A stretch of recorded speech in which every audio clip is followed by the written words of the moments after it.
Hi everyone. After discussing while loop, next iterative statement is for loop. So what is for loop?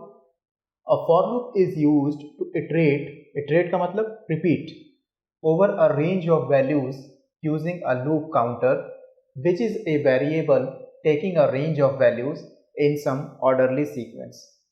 So for loop का use जो है हम generally किसी particular sequence या आप कह सकते हैं कि ऐसे पर्टिकुलर ऑब्जेक्ट्स में जिसमें कि वेरियस वैल्यूज स्टोर्ड हैं, उन वैल्यूज ऑब्जेक्ट से सीक्वेंस में से वन बाय वन हमारी वैल्यू को इटरेट कर सकते हैं using for loop.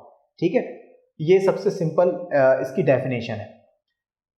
And the second point is a for loop can be termed as an entry controlled loop. तो ये आपको ध्यान रखना है एग्जाम पर्सपेक्टिव से. इट इज़ वेरी इंपॉर्टेंट कि वाइल लूप फॉर लूप को जो है हम एंट्री कंट्रोल्ड लूप जो है बोलते हैं. इसको ये भी बोला जाता है. एंड वाइल लूप को हम क्या बोलेंगे? वाइल लूप को हम बोलेंगे exit controlled loop. Exit controlled loop.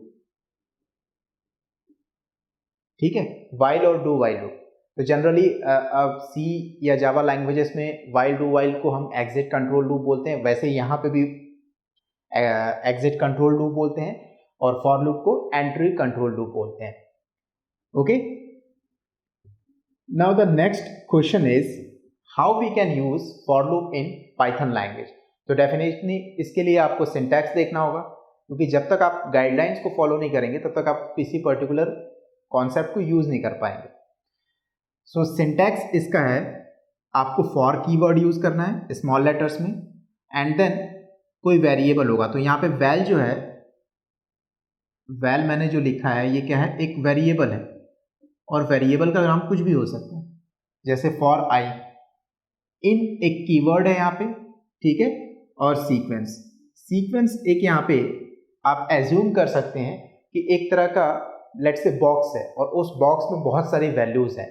Let's say 10 values है और उन 10 वैल्यूज को आप वन बाय वन जो है एक्सेस करना चाहते हो. तो उन 10 वैल्यूज को आप वन बाय वन एक्सेस कर सकते हो इस वेरिएबल वैल की हेल्प से. तो ये वेरिएबल वैल क्या करेगा? इस सीक्वेंस में वन बाय वन एक एक वैल्यू उठाएगा और उसको जो है उसके अकॉर्डिंग स्टेटमेंट को एग्जीक्यूट करेगा, और वो स्टेटमेंट्स प्रेजेंट होंगी फॉर लूप की बॉडी में. तो फॉर लूप की बॉडी कैसे स्टार्ट होगी? डेफिनेटली जैसे प्रीवियस हम यूज करते थे, कॉलन का यूज करके हम इसकी इंडेंटेशन को शो करेंगे. ठीक है, so it is very interesting concept in Python language कि इंडेंटेशन के लिए हम कॉलन का यूज़ करते हैं, ना कि कोई करली ब्रेसेस का या सेमी कॉलन का. तो इन सम अदर प्रोग्रामिंग लैंग्वेजेस आपने अगर स्टडी किया होगा, सी, जावा, सी प्लस प्लस या अदर प्रोग्रामिंग लैंग्वेजेस में, तो वहाँ पे हमें बहुत सारे रूल्स ध्यान रखने पड़ते थे कि हर एक स्टेटमेंट के एंड में जो है सेमी कॉलन को यूज़ करना. कोई फंक्शन है तो फंक्शन की बॉडी जो है स्टार्ट होगी ओपन करली ब्रेसेस से और एंड होगी क्लोज्ड करली ब्रेसेस से. तो बहुत सारे रूल्स और बहुत सारे प्रोसीजर्स को हमें फॉलो करना पड़ता था और it is very hectic. But Python language में ऐसा नहीं है. Python language is very simple, very easy to read and understandable. इसीलिए पाइथन लैंग्वेज जो है in today's world it is very popular, और इसको हम वेरियस कंप्यूटर साइंस फील्ड्स या नॉन कंप्यूटर साइंस फील्ड्स में जो है यूज़ करना स्टार्ट कर रहे हैं. जैसे कि मशीन लर्निंग में हम पाइथन का यूज़ कर रहे हैं. आर्टिफिशियल इंटेलिजेंस में भी हम पाइथन का यूज़ कर रहे हैं. डेटा साइंस में भी पाइथन अप्लाई की जा रही है. वाई? Because it's simplicity. तो जब आप किसी लैंग्वेज को सिंपल कंसिडर करते हो तो डेफिनेटली आप उसको यूज़ करना चाहते हो, और जब उसको यूज़ करोगे तो वेरियस उसके फ्रेमवर्क्स, लाइब्रेरीज, पैकेजेस जो है टाइम टू टाइम इवेल्युएट होते हो. तो डेटा साइंस, मशीन लर्निंग में जो भी आप कहते हैं ना कि जो भी उसमें अंदर आपको लाइब्रेरी फाइल्स या पैकेजेस की ज़रूरत होती है वो आपको पाइथन में इजीली मिल जाती है. ठीक है, क्योंकि पाइथन यूज़ करना आसान है और दूसरे लैंग्वेजेस में वो मिलना इतना आसान नहीं होता है. इसीलिए हम पाइथन को जो है machine learning, data science, artificial intelligence जैसे फील्ड्स में यूज़ कर रहे हैं. So that's a part. अभी हमें पाइथन जो है कॉन्सेप्ट्स को लर्न करना है, ये सब तो बात की बातें हैं. So let's see the example. इसको एग्जाम्पल के जरिए समझते हैं कि कैसे फॉर लूप को यूज करेंगे। सो मैं यहाँ पे एक सिंपल सा एग्जांपल लेता हूँ, एक सिंपल सा प्रोग्राम। लेट्स से मेरे पास एक वेरिएबल है लिस्ट के लिए, कलर्स एक वेरिएबल है, और इसके अंदर मैंने जो है लिस्ट डेटा टाइप के अंदर यूज किया है। एक मतलब आप ये समझ सकते हैं कि कलर्स एक लिस्ट डेटा टाइप का वेरिएबल है, और इसके अंदर वेरियस मैंने कलर्स को जो है स्टोर किया है। जैसे फर्स्ट कलर हो गया रेड, ठीक है, क्विट्स के अंदर, देन कॉमा, सेकंड कलर हो गया ऑरेंज, ठीक है, कॉमा, थर्ड कलर हो गया ग्रीन, कॉमा, फोर्थ कलर हो गया येलो, ठीक है, एंड लेट्स से एक और कलर यूज करते हैं वाइट। ये टोटल मेरे पास 5 कलर्स हैं in the form of list के फॉर्म में। अब मैं क्या करना चाहता हूं, वन बाय वन इस लिस्ट में से हर एक कलर को फैच करना चाहता हूं एंड देन उसको यूजर को आउटपुट स्क्रीन पे शो करना चाहता हूं। तो उसके लिए मैं क्या करूंगा, डेफिनेटली फॉर लूप का यूज करूंगा। बहुत ईजी है इसको यूज करना, फॉर, और मुझे एक वेरिएबल बनाना पड़ेगा जो कि इसमें से हर एक वैल्यू को वन बाय वन फैच करे। तो वेरिएबल लेट से मैंने बनाया कलर, ये कलर है, कलर्स है, और ये कलर है, तो दोनों में डिफरेंस है। ये वेरिएबल अलग है, ये वेरिएबल अलग है, क्योंकि इसमें एस वर्ड कीवर्ड है। तो for colour in colours and then indentation के लिए कॉलन यूज किया। तो ये वेरिएबल क्या करेगा, वन बाय वन इस वेरिएबल में से एक एक वैल्यू को फैच करेगा एंड देन हम ये डिसाइड करेंगे कि जो इसने वैल्यू फैच की है उसे हमें क्या करना है, उसमें लेट से कोई लॉजिक इंप्लीमेंट करना है या उसे एज एन आउटपुट शो करना है, तो वो हम डिसाइड करेंगे। तो डिसाइड हम कब करेंगे, इसकी बॉडी में मैंने डिसाइड किया कि मुझे उनको आउटपुट स्क्रीन पे शो करना है। तो प्रिंट, मुझे क्या करना होगा, कलर। इस पर्टिकुलर वेरिएबल में वन बाय वन कलर से जो है इसके पर्टिकुलर वैल्यू आ रही है, और उस वैल्यू को मैं फैच करके यहाँ पे प्रिंट मेथड की हेल्प से शो कर दे रहा हूँ। तो एक बहुत ही सिंपल एग्जांपल है, सिर्फ 3 लाइंस का। इसका आउटपुट बहुत ही जो है इम्पैक्टफुल होगा। क्या आउटपुट आएगा, सबसे पहले ये फैच करेगा कलर्स के अंदर में रेड वैल्यू को, फर्स्ट वैल्यू, और रेड को ये प्रिंट मेथड की हेल्प से शो कर देगा। Then one by one orange, ठीक है, फर्स्ट टाइम इसने फैच किया कलर ने रेड, तो रेड को शो कर दिया आपको। सेकेंड टाइम इसने फैच किया कलर को ऑरेंज, तो ऑरेंज आपको शो कर दिया। थर्ड टाइम इसने कलर फैच किया ग्रीन, ठीक है, सीक्वेंस वाइज ये फैच करेगा और ग्रीन आपको आउटपुट स्क्रीन पे शो हो जाएगा। देन फिर फैच करेगा colour is equal to yellow and then output screen पे शो हो जाएगा yellow. And then finally last value को फैच करेगा कलर इक्वल टू वाइट, और वाइट आउटपुट स्क्रीन पे शो हो जाएगा।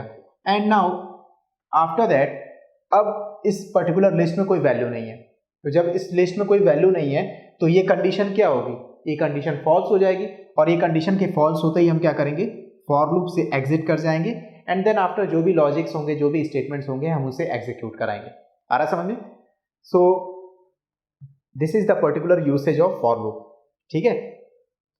नाउ ये तो बहुत सिंपल एग्जांपल है, हम इसको और मॉडिफाई करके भी इसको डिफरेंट तरीके से यूज कर सकते हैं। जैसे कि मैं एक और सिंपल सा एग्जांपल लेता हूं। लेट्स से इस बार मैं प्रिंट करने के अलावा थोड़ा मॉडिफिकेशन भी चाहता हूं। Let's say I have a certain digits in list, ठीक है, लिस्ट के अंदर मेरे पास सर्टेन डिजिट्स है, लेट्स से 1, 10, 20, 30, ठीक है, ये टोटल 4 डिजिट्स हैं लिस्ट के अंदर। अब मैं फॉर लूप का यूज करना चाहता हूं। फॉर लूप से पहले मैं एक वेरिएबल इनिशियलाइज कर देता हूं सम, ठीक है। तो एक्चुअल में मैं क्या करना चाहता हूं, इस लिस्ट में जितनी वैल्यूज हैं उसको ऐड करना चाहता हूं, और जो फाइनल रिजल्ट आएगा सम, उसे आउटपुट में शो करना चाहता हूं। उसके लिए मैं क्या करूंगा, फॉर लूप का यूज करूंगा। फॉर, मैंने एक वेरिएबल बनाया डिजिट, ठीक है, तो ये डिजिट से, ये डिजिट है, डिजिट इन डिजिट्स, ठीक है। ये क्या करेगा, डिजिट जो वेरिएबल है, इस डिजिट्स लिस्ट से वन बाय वन एक एक वैल्यू को फैच करेगा, और मैं क्या करूँगा, sum is equal to sum plus जो भी इसने वैल्यू फैच की है उसे ऐड कर दूंगा सम में, ठीक है। एंड देन उसके बाद जब ये ऐड कर देगा तो 1 बाय 1 करता रहेगा ये जब तक कि लास्ट वैल्यू तक ना कर जाए। एंड देन जब जैसे ये पूरा ऐड कर देगा तो फाइनल जो वैल्यू होगी उसे मैं फॉर लूप के बाहर, अगर आप फॉर लूप के अंदर करेंगे तो ये बार बार प्रिंट मेथड से आपको सम शो करता रहेगा, लेकिन मुझे फाइनल रिजल्ट शो करना है तो उसे मुझे फॉर लूप के बाहर यूज़ करना होगा, ठीक है। तो फॉर लूप के बाहर यूज़ करने के लिए आपको सेम इंडेंटेशन सेम लाइन में यूज़ करना है, print the sum of digits और कॉमा सम, ठीक है। सो सम जनरली एक इनबिल्ट फंक्शन होता है तो इसको हम चेंज कर देते हैं a little bit, sum one नाम रख देते हैं, ठीक है। तो ये सम वन आ रहा है समझ में। नाउ व्हाट विल हैपन, सबसे पहले फर्स्ट वैल्यू फैच करेगा 1 डिजिट, तो डिजिट जो है वो है 1, तो व्हाट विल हैपन, इसने फैच किया, इस बॉडी के अंदर आए हम, sum is equal to sum plus digit, sum की वैल्यू कितनी है 0, 0 प्लस 1 कितना हो जाएगा 1, ठीक है। अगेन हम गए, अगेन हमने नेक्स्ट वैल्यू को फैच किया, अब नेक्स्ट वैल्यू है 10 और सम हमारा क्या है, सम है हमारा 1, तो 1 में फिर से 10 ऐड कर दिया, कितनी वैल्यू आ गई 11, ठीक है।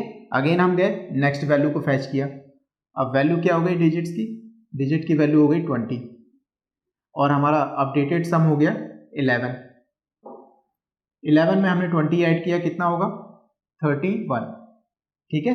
देन अगेन हम गए और हमने फिर से एक वैल्यू फैच की, अब वैल्यू हो गई डिजिट की 30, ठीक है, और सम जो अपडेटेड हो गया वो है 31, 31 में 30 ऐड करेंगे कितना होगा 61, एंड देन हम जब वापस जाएंगे तो इस समय अब कोई वैल्यू नहीं है, तो जब कोई वैल्यू नहीं है तो ये फॉल्स हो जाएगा एंड फाइनली इसके बाद का स्टेटमेंट एग्जीक्यूट होगा।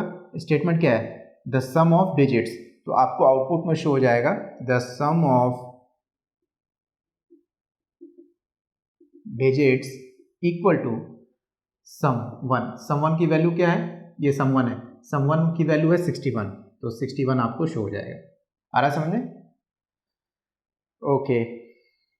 Now one interesting point here is कि फॉर लूप के साथ हम रेंज फंक्शन का भी यूज कर सकते हैं, ठीक है। तो रेंज एक फंक्शन है कि जो आपको रेंज प्रोवाइड करता है, लेट्स से आपने कहां से आपको स्टार्ट करना है, कहां पे आपको स्टॉप करना है और कितना आपको इंक्रीमेंट लेना है हर एक इटरेशन के बाद, हर एक स्टेप के बाद। तो ये तीन चीजें जो हैं आप इस रेंज फंक्शन में प्रोवाइड कर सकते हो with the by along with for loop. तो फॉर लूप के साथ आप रेंज फंक्शन का भी यूज कर सकते हो।